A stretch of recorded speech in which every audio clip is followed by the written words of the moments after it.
Hey, what's up, guys? I'm a YouTuber. It's 2017, and guess what? Fox didn't listen to me. Instead of making Avatar 2 like they should be doing, they went and they made a sequel to that Star Wars bullshit that they did 2 years ago. So, let's talk about the 2017 flop, The Empire Strikes Back. Okay, first of all, Fox did all this controversial shit where it just retroactively decided to call the last movie A New Hope. So that's what we're doing now. We're just changing the titles of movies willy-nilly. You can't just change a movie's title 2 years after it comes out. And I'm sorry, but A New Hope is probably the dumbest title for anything that I've ever heard in my life. It's so stupid. Anyway, so here we are, the sequel to Star Wars. And remember in the last movie when Darth Vader got blown out of the sky during the Death Star battle? Well, surprise! He's fine now. Because of plot convenience, I guess. They never explain why. We're off to a great start.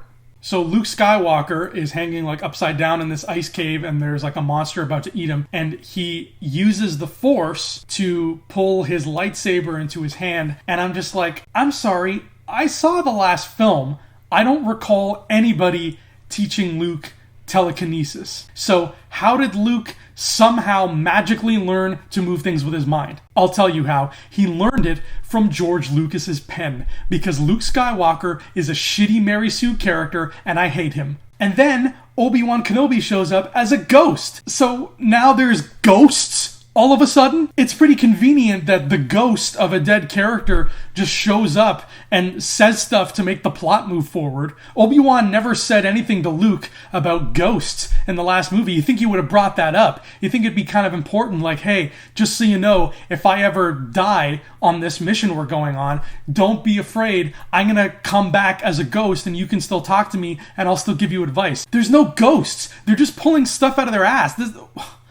What a bunch of crap. How do people not see that this is crap? All right, Luke, Han, and Princess Leia, I gotta admit, they make a really good team. They got a good thing going on together, but it's too bad that they only have one scene in this entire movie where they're all in the same room, and then they just separate for whatever dumb reason. Their chemistry was one of the only good parts of Star Wars A New Hope, and now you don't even have that. You take that away from us too. Ooh, let's talk about Han Solo for a minute. Okay, in part one, Han Solo has a pretty decent character arc. He's this selfish smuggler and he's gonna leave and just spend his money and go. But then at the end of the movie, he has a change of heart and he comes back and he helps the rebels and he becomes a member of the rebellion and he puts aside his selfish ways.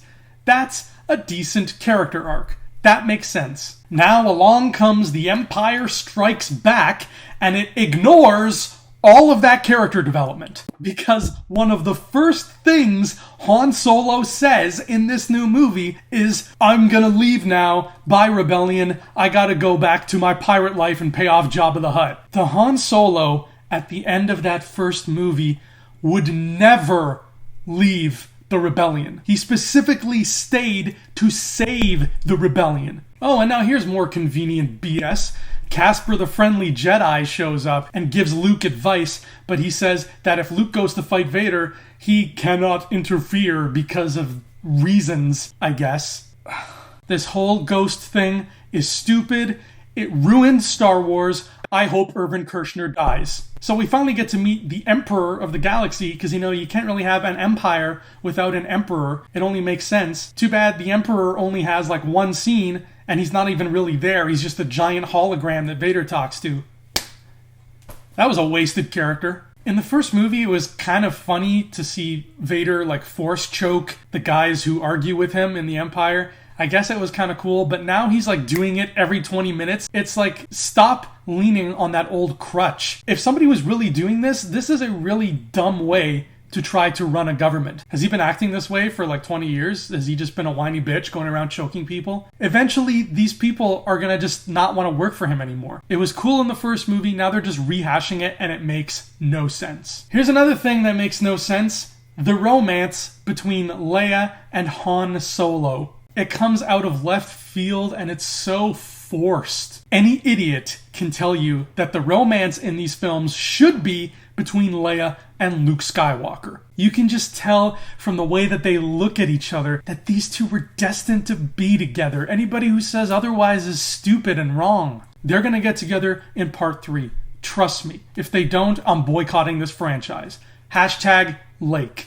Lake is going to happen. Then we meet a bunch of bounty hunters, and they all look pretty cool. But talk about more wasted characters. They did nothing. They barely even moved. They're clearly only there to sell toys, especially that Boba Fett guy. He's the worst character ever. They spent like 2 years building him up. He was in all the promo material. He was in that weird holiday special that they did. They had him on posters and like his face at the mall, and they pumped out his action figure as if he was going to be a big deal. What does he do? Nothing. He shoots at Luke twice, I think.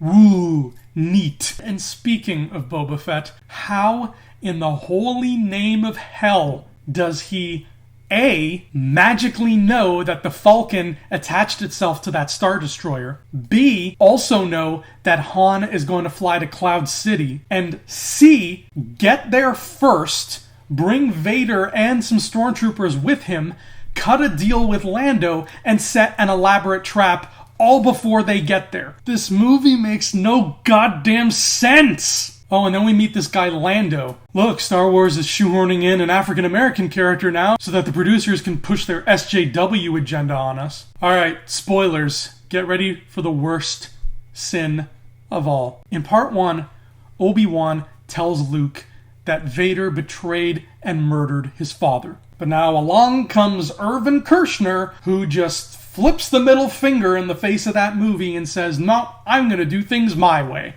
Now Vader is Luke's father. Way to just retcon the whole story, Irvin.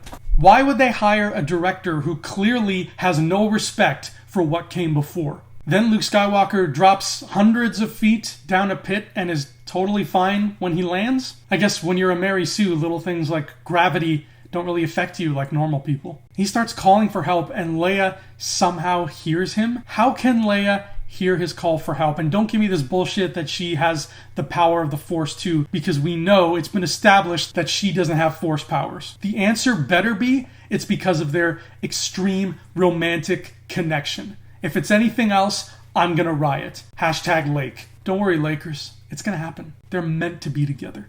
And after all that, what happens next?